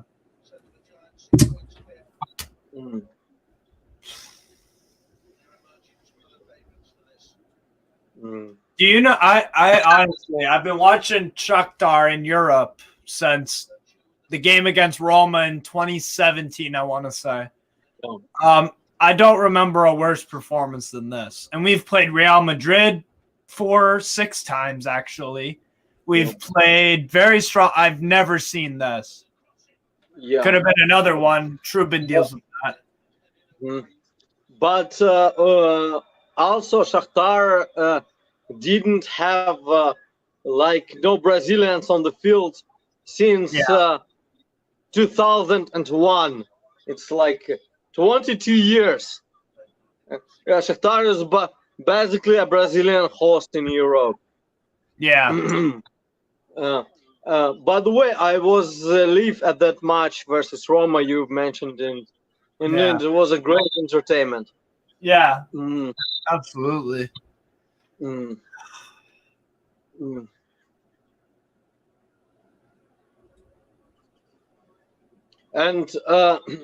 oh no, not again. They're relentless, bro. Yes. Feyenoord scored another one, and this time Trubin might be somewhat at fault, but they are clinical. They are shooting at the corners, and Shakhtar in a tough spot. Shakhtar is abysmal mentally, probably at this point. It's got ugly as we thought it might, sadly, but not 6-0 ugly probably. Yeah, they're gonna get 7 or 8. I mean, how much time's left in the game? 30 more minutes? Yeah, we're fucked, bro.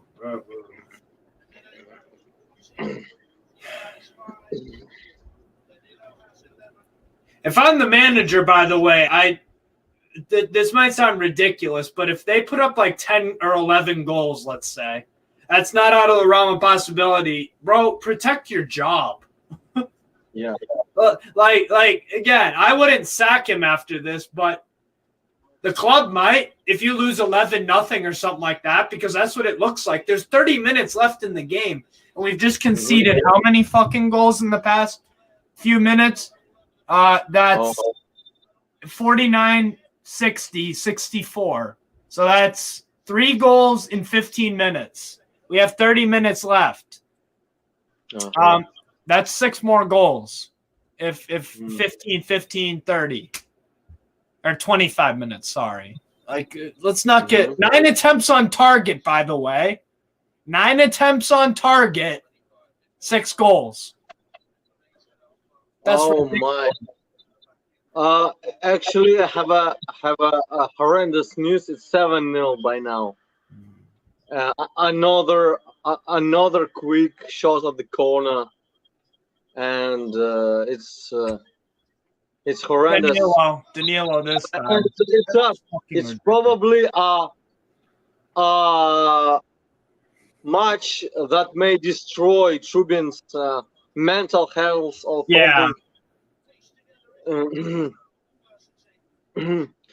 But they are actually placing a great shots on the corners. It's all the shots are almost impeccable.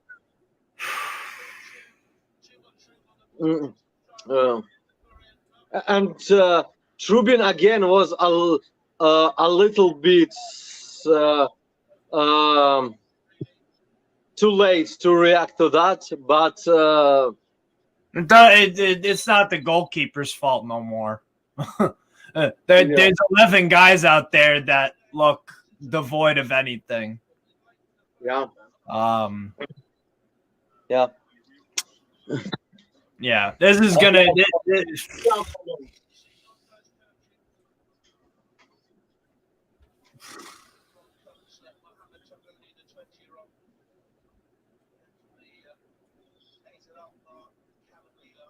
Fuck's sake.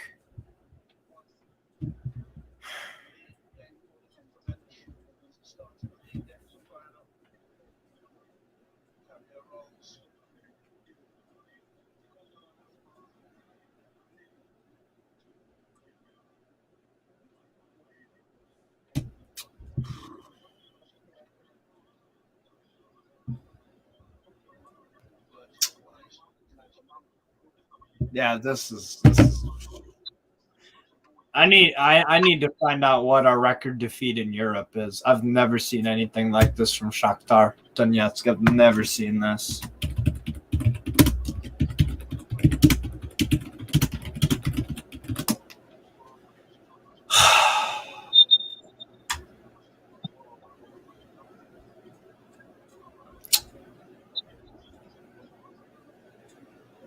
Fucking hell.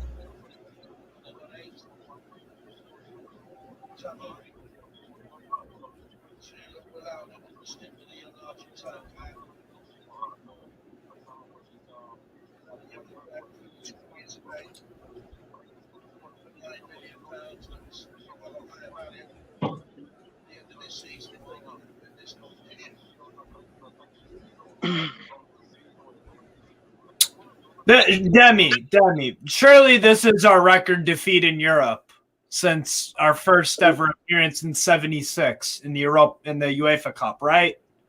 Yes, it is a record. Record defeat for Shakhtar. It's rivaling Shakhtar's defeat versus Bayern Munich when Champions League knockout. Yes, the Champions League when Shakhtar got awarded a red card at the 2nd-minute mark and a penalty. So and today we didn't have any of that. So it's kind of even more embarrassing in a Europa League and versus a lesser opponent, and by no means Feyenoord is great at the moment they are great team. They No, are great. they've deserved every single. They deserved every single goal they scored. They've been unbelievable today. Yes, they are a great team that could go far in Europa League. They could probably even win the whole thing. They could. They could. Yes, but I still think that peak Shakhtar is better than this peak Feyenoord at the moment. Maybe I'm biased, but that's what I think. I mean, you're not. We won a UEFA Cup in 2009 against Werder Bremen. Yeah. Feyenoord do have more European trophies than us. I think they've won a European Cup in the 70s. They've also won a UEFA Cup. Let me double check that. I'm pretty sure. Yeah. But here's our record in Europe in general. This is the game you're talking about. The 0-0 first leg, second 7-0. Yeah. And that was 2014-15. Who did Bayern have in that team? That's Ribéry, Robin, Lewandowski. That team is better than this Feyenoord team. Yes. Feyenoord have been outstanding, but Jesus, that's a Pep Guardiola Bayern team. Lewandowski, Xabi Alonso, Neuer, Danche, Boateng, Jerome Boateng, Alaba, Thiago, Mario Götze, Müller, Schweinsteiger, Claudio Pizarro. Fuck me. And so actually that's credit to Feyenoord. Yes. But by the way, Shakhtar, before losing 7-0 to Bayern, Shakhtar played 0-0 at Ukraine. Yeah. Before that. Wow. And look what we did now. We had a 1-1 draw, and we were thinking, okay, maybe we're all right in the second leg. Maybe we can get something. Nope. Ugh.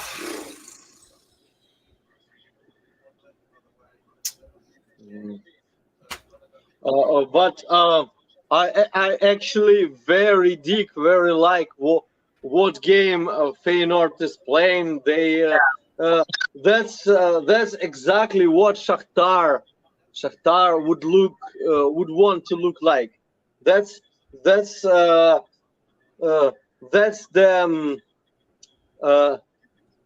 Shakhtar DNA in imagination. It's what we used to play when we were at the peak. It's a Feyenoord game at the moment. You're talking like 2009 UEFA Cup that year and stuff like that.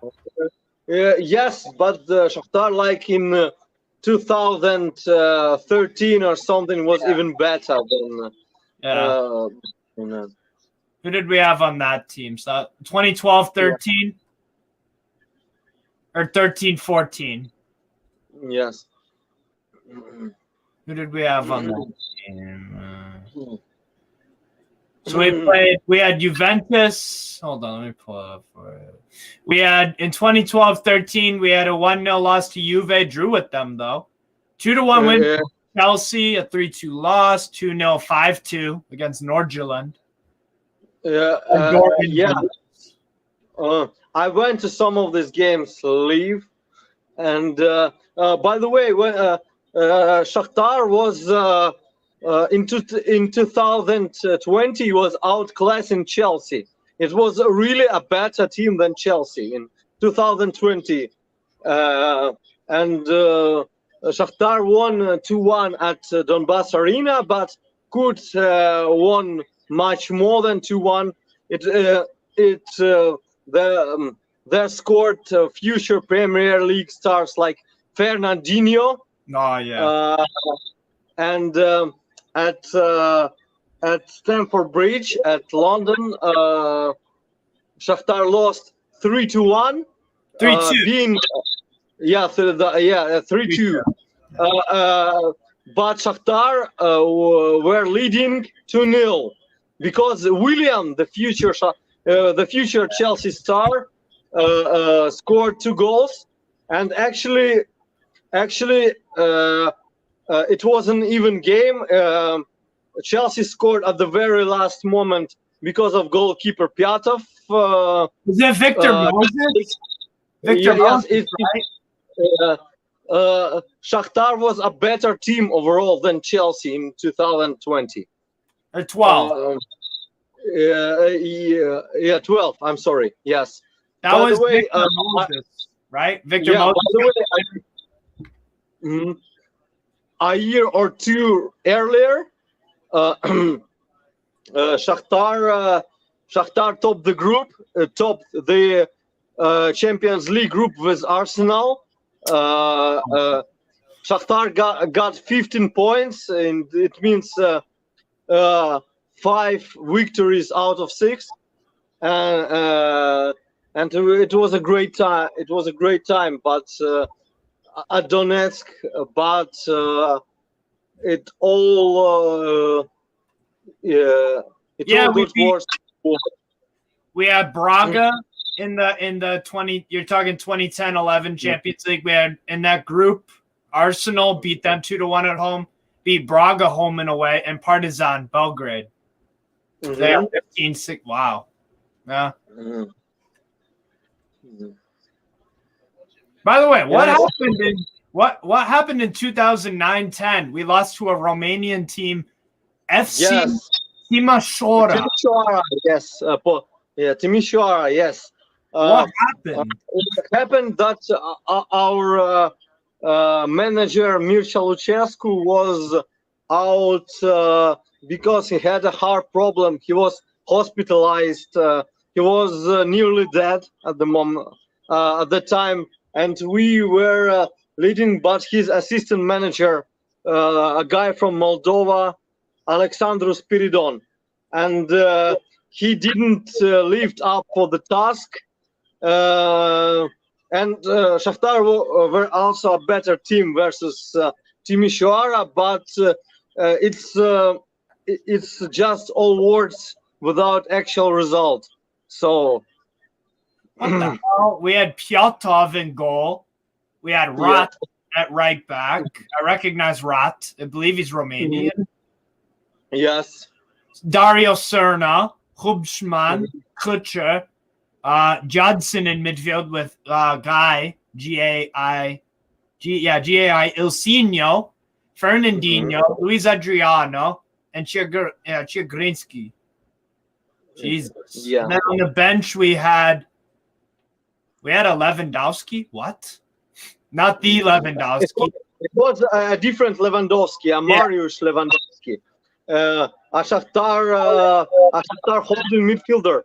But you know what? Shakhtar actually went a bit for Robert Lewandowski, striker, before anyone else, before Borussia Dortmund, before Bayern Munich or something. And he was at Poznan. Yes, Shakhtar was first to beat for Robert Lewandowski, but he didn't succeed. He didn't go to Shakhtar. Yeah, he almost went to Blackpool too. Lewandowski. He almost went to Blackpool. I've heard that story, and it was because of an Icelandic volcano that messed it up, because it was supposed to be they're supposed to fly over, but that volcano erupted in Iceland and it closed off the airspace. It was some story like that. That's crazy. I didn't know Shakhtar were in for Lewandowski though. Lech Poznan. That's crazy. Wow. Yeah, I did. By the way, Shakhtar also went for lots of Croatian stars from Dinamo Zagreb. It was Luka Modric, Eduardo da Silva. Yes, Arsenal player, striker. Yeah, Chorluka, Moro, and a couple of more guys. I don't remember at the moment, but none of them went from Dinamo Zagreb. Only Brazilian Croatian Eduardo da Silva went to Shakhtar from Arsenal London. Yeah.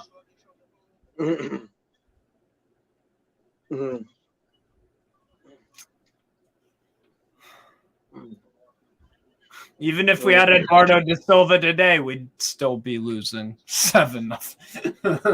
Yeah. Fuck yeah. Wouldn't hurt, obviously. Yeah. Damn.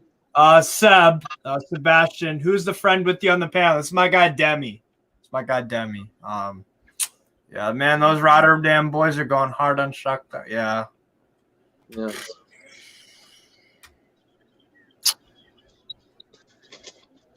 Yeah.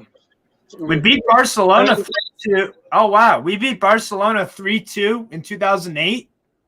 Yeah, we did. Wow, is that away? Oh my God! With Gladsky double and Fernandinho.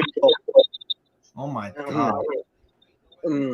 Yes. Benfica. No. And actually, in 2008, Shakhtar was the only team that beat Barcelona in their Champions League winning season. Oh my God, you're right. Wow. And in that season, Shakhtar won the UEFA Cup, 2009 UEFA Cup, and Shakhtar was the first team in Europe by UEFA coefficients, just slightly top Barcelona that won UEFA Champions League. Oh my God! Wow. Yeah. And Ukraine was the first country in Europe by coefficient points, because Ukrainian league in UEFA Cup was only lost to other Ukrainian clubs, like Dynamo Kiev got Dynamo Kiev beat Metalist.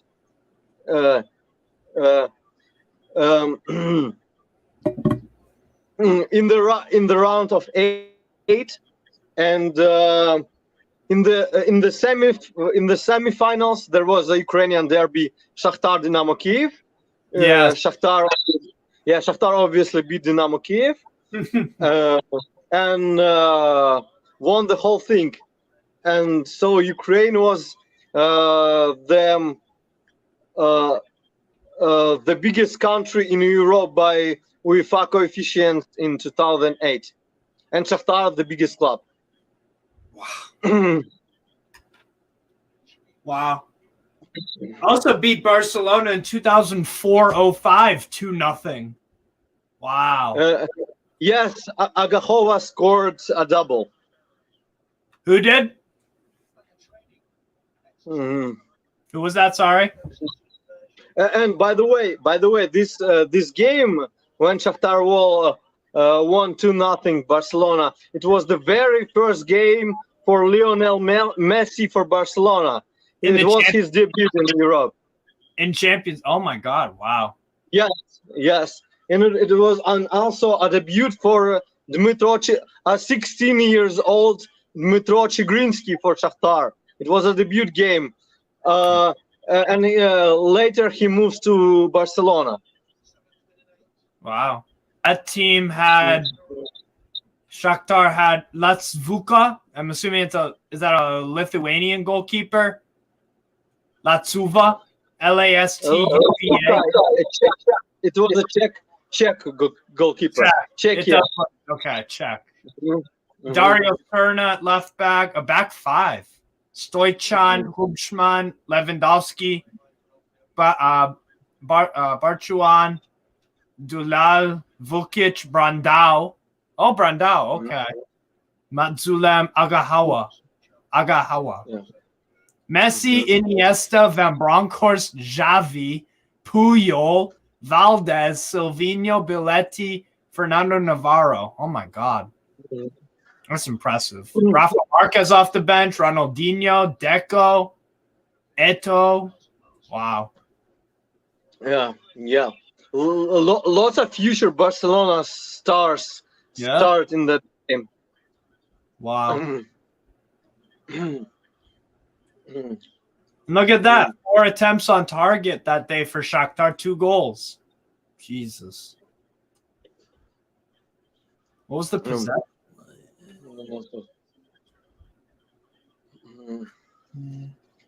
What else have we done in Europe?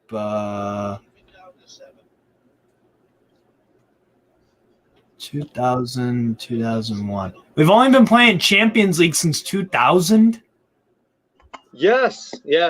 Wow. Since games with Arsenal London at 2001. And we beat them 3-0. What? In our group stage debut. We did. That's mad. Yeah, Timashuk, Belik, and probably Bakharev, I don't know for sure, scored at that game. Wow. Yes, and at the Highbury, we lost 3-2. Shakhtar was leading. Oh, Kelsey! Goal! Goal for Kelsey! Hey, Kelsey, there you go. We're talking about get some experience. What a ball through to play him in, by the way. Nice consolation. We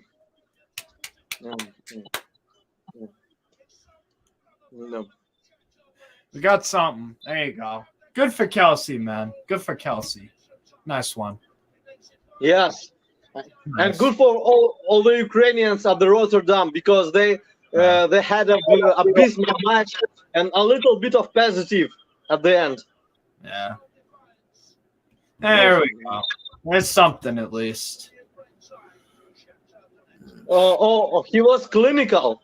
That's nice. Yeah. And that's a great ball. Who got the assist? That's Sudakov? Not Sudakov. Or Matvienko from through ball. Let's see. Nice. All right, we got something. Good for Kelsey, man. He's looked good since he came on. There's a player for the future right there, man. How much should we buy him for? Because I was trying to find online. It says unknown from Boston River in Uruguay. I may be mistaken because I don't have full memory at the moment, but I think it was 1 million euros. Oh, wow. Okay. All right. So super cheap. Yes. Wow. He was playing at Copa America U20 before joining Shakhtar for Venezuela. Yeah. He was actually bashed by lots of Venezuelan fans, but yet again, Shakhtar scouts or whatever left of them, that Italian scout of the Zerbi made a good job selecting him and brought him to Shakhtar. Yeah, for peanuts. That's nothing nowadays. €1 million or whatever. That's crazy. Well, by the way, new transfers of Shakhtar include Gocholishvili from Georgia. Yeah. It's also 1 million euros. The Serbian guy Nevin.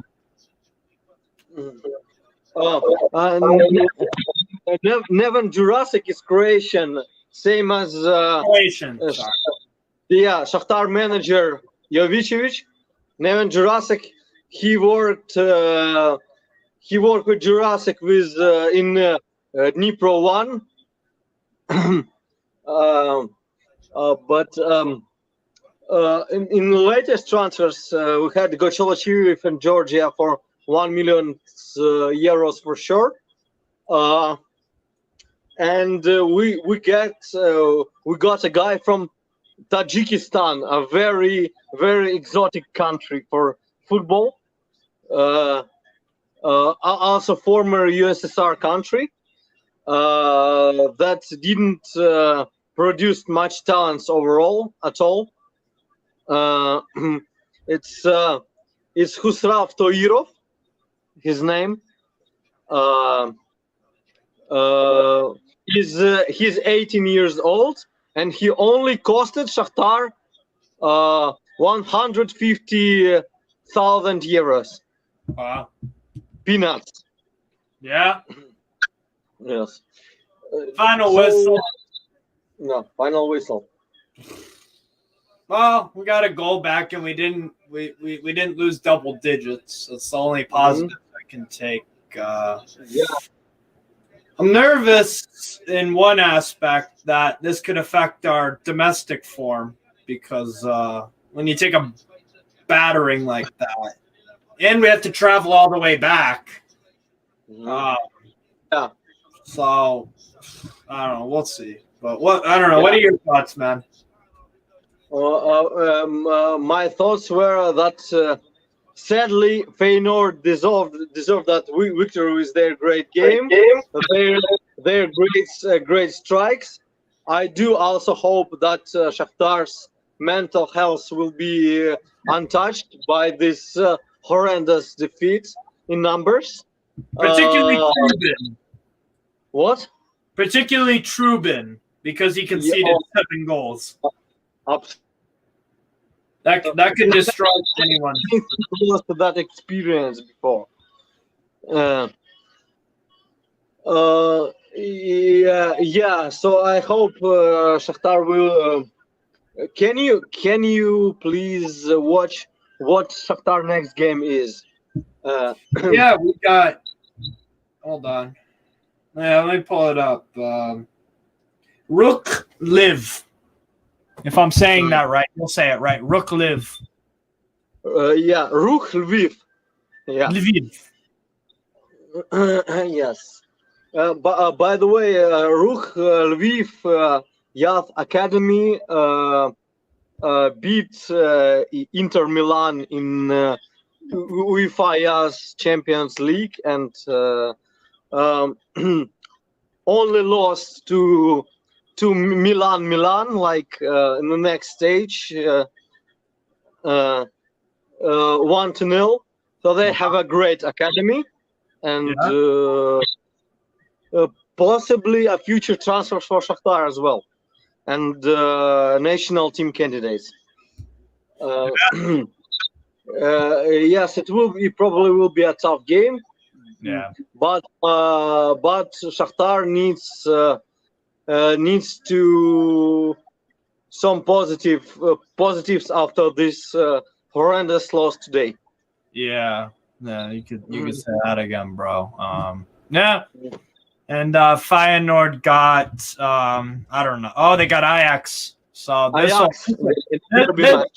this will be the perfect game to enter into the weekend with. My God, you just destroyed a decent European side in Shakhtar 7-1.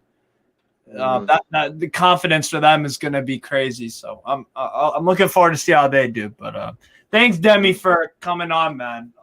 Not the greatest watch, but yeah, we tried, man. We caught Feyenoord on a horrendous day.